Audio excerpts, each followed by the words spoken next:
আহি থকা সময়ত আমি বিপিএফক ভোট দিম বুলি ভাবিছো কাৰণ কিয় আজি 17 বছৰ বিপিএফ চৰকাৰে বহুত ভাল কাম কৰি গৈছে হাগাৰামা মহিলাৰ ছাৰে আৰু সেই কাৰণে আমি হাগাৰামা মহিলাৰ ছাৰকে ভোটটো দিম বুলি ভাবিছো আৰু নাঙলত ভোটটো দি জয়যুক্ত কৰি আৰু বিপিএফ চৰকাৰ বনাটোকে আমি বিচাৰিছো ইউপিএফ পাৰ্টি কৈ আছে যে ইউপিএফে নতুনকৈ বিচাৰৰ অন্তৰ্ভুক্ত কৰিছে এই গাঁও তো ইউপিএফে কিয় নিদিয়ে বিপিএফ কিয় দিয়ে কাৰণ কিয়নো অকল ইউপিএফে এইটো কাম কৰা নাই হয় না নহয় সবে মিলি পেলাই কৰিছে আৰু কাৰণ আজি 5টা বছৰে ইউপিএফে তেনেকৈ কাম কৰিব পৰা নাই আৰু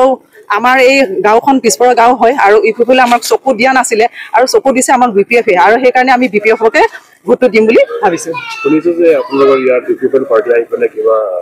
খেলা কৰি আছে কিবা কৰি দিছে আপোনালোকৰ বাজেটত কিন্তু সম্পূৰ্ণ হৈছে নহয় সেইটো সম্পূৰ্ণ হোৱা নাই শুনিছোহে মাত্ৰ কিমানৰ বাজেট এইটো শুনিছো মানে 12 লাখৰ বাজেট বুলি শুনিছো কিন্তু এতিয়ালৈকে স্পষ্টভাৱে আমি জনা নাই কথাটো তো আহিটা সময়ত আপোনালোকে ইউপিএফ ভোট নিদিয়ে নাই আমি বিপিএফকে দিম ইমান দিনতে বিদ্যাৰ হৈছে আৰু কেণ্ডিডেটক লগ পাই কেনেকুৱা লাগিলে বহুত ভাল লাগিছে কেণ্ডিডেটক লগ পাই পেলাই কাৰণ আমি এখেতকে মানে সিলেক্ট কৰি আছিলো এখেতকে হোৱাটো ভাবিছিলো গতিকে এখেতে আহিছে আমাৰ মাজত হৈছে আৰু সেইকাৰণে ভাল লাগিছে